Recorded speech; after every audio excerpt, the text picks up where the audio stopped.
All right, coming back to you. Today, I'm standing out on my little small, excuse me, my little small ranch out in the Texas Hill Country. And we're going to discuss some interesting topics. We're going to talk about ash juniper management as it relates to improving wildlife habitat and promoting ecological restoration on the landscape.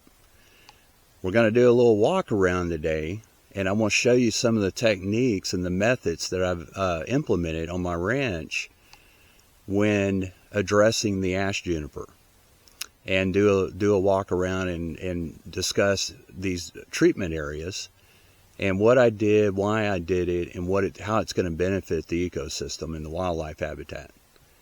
Okay, so let's get started. Let's start doing the walk around, and we'll hit these different treatment areas and have a good discussion over the different techniques.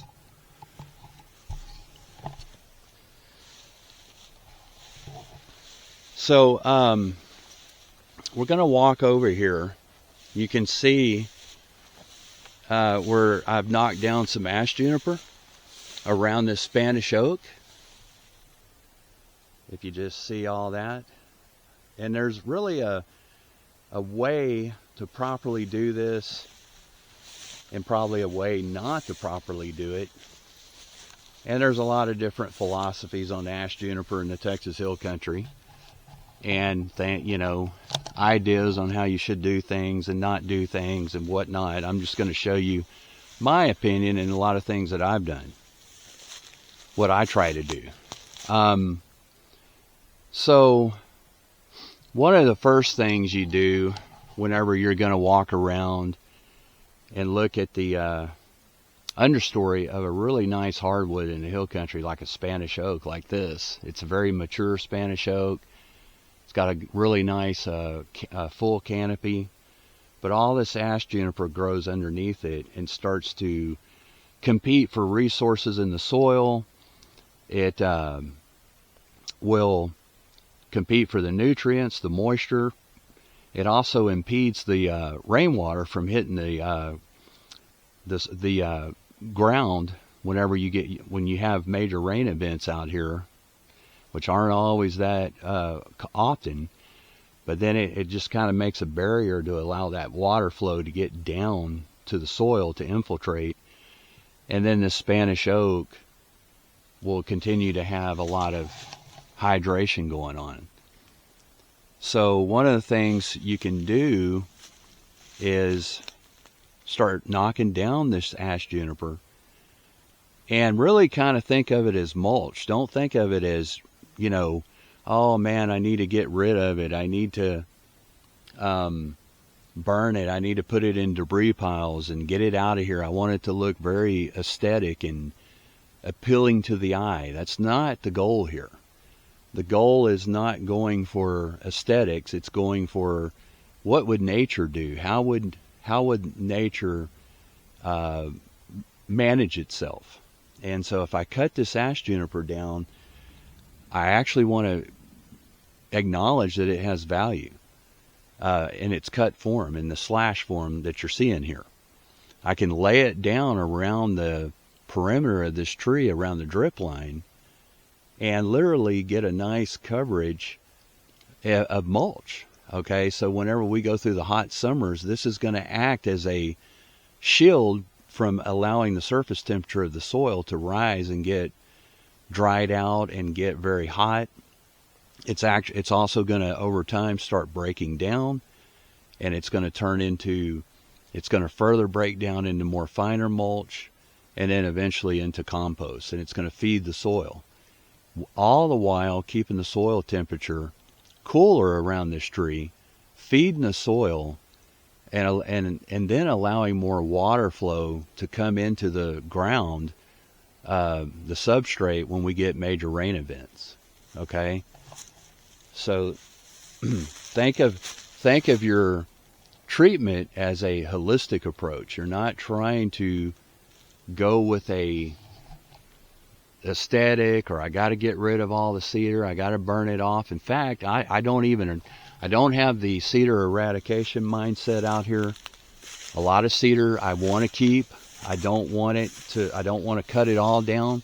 Really what I strive for on my place is I want a mosaic of habitat. I want oak motts, I want groves, I want cedar thickets, I want meadows, I want savannas. I want a mosaic of habitat to really have a lot of diversity for different kinds of wildlife. I don't want to have a monoculture of a bunch of cedar thickets that's wall-to-wall juniper. But I don't want to have nothing but grasslands either, because I went in and eradicated all the cedar. And, and there's not a whole lot of oaks, and it's just mainly a big grassland. I don't subscribe to that. I've subscribed to more of a mosaic of habitat. That's where you're going to get the most wildlife value and ecosystem services. Again, you can see where I've knocked down this young juniper that was competing in the drip line of this Spanish oak. Okay, fairly mature Spanish oak. And it's young juniper. It's just competing for resources. But I'm going to lay it down. I'm going to make mulch out of it. I'm going to allow it to make a microclimate around the perimeter of this tree to catch moisture, retain it, and keep the surface temperature down in high summer heat events, and allow it to stay much more moisture here, much more organic in nature because of all the compost that's going to start breaking down. That's the one thing that's really good about juniper. When you do have juniper thickets, and we're going to see this in another spot here in a second, you do get a very, just kind of let y'all see some of the other things out here while I'm talking. But you do see with juniper, when it grows for a prolonged period of time and it starts to get really mature, it first of all, it shades out all the grasses, and then you don't really have any herbaceous material growing on the floor, the ground below it, and then it just turns into bare soil. But it gets very organic. Okay, the soil over time will start to get much more organic from all that leaf needle litter and that breaking down and feeding the soil. It becomes really rich, nice black soil out here. And it's real good to, when you do thin the juniper, it's really good to go in those areas and put more of the high value grasses and seed in those areas, like with yellow Indian grass, little blue stem, maybe some switchgrass, and some of your higher value grasses in those more organic areas. So it has a lot of good benefits, but you have to kind of learn when to remove it and when not to remove it. There's a place and time to remove your juniper, and these are some examples.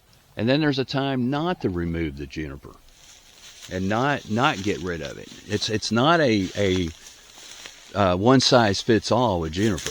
It's a much more complex relationship with the landscape out here in the Edwards Plateau in the Texas Hill Country. Look at all that sotul just everywhere over there. That's kind of cool, but it can get invasive, I tell you. It can get invasive on your landscape. So I want to show this over here. Here's another Spanish oak.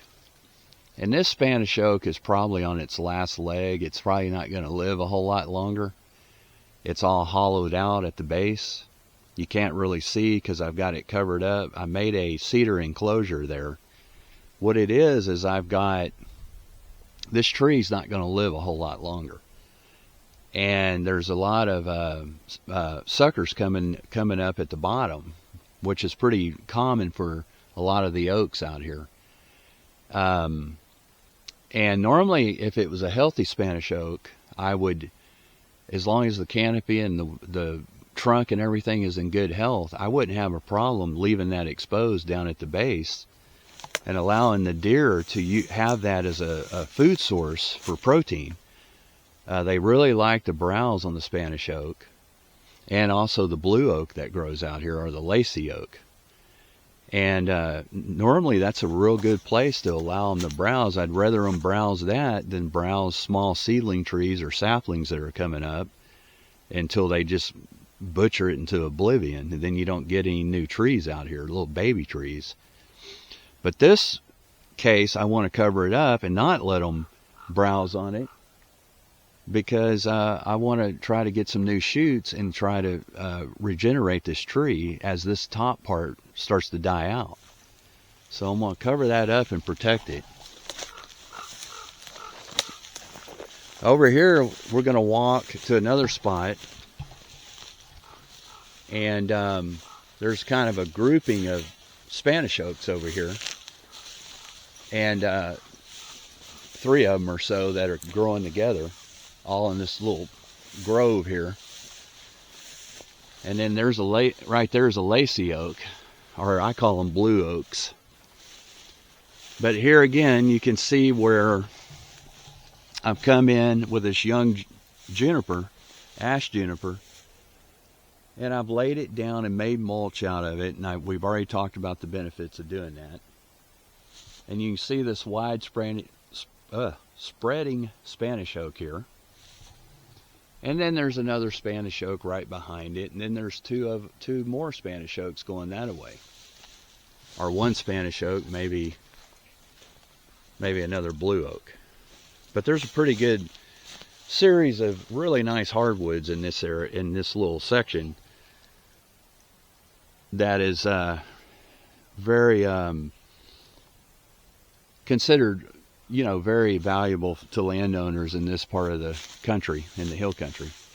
We really cherish the Spanish oak trees, especially when they're more mature, and also the lacy oaks or blue oaks that I'm seeing here. These are very prized trees. And we've had a lot of these. I'm going to make another video eventually about the different issues that are coming through on a regular basis that are taking these trees out. Diseases and droughts and possibly oak wilt. We'll make another video on that, though, at a later time. Now this, you can see I've laid it down like I was talking earlier. Now, in here I actually left the cedar and then took some of the slash and made a cage, because I found a seedling in there. There's another Spanish oak growing down in the bottom there, and I'm trying to protect it and keep the deer off of it and use natural materials just to make a cage around it. So again, you have to be strategic. You have to think of cedar as being a multi-purpose material. It could help build your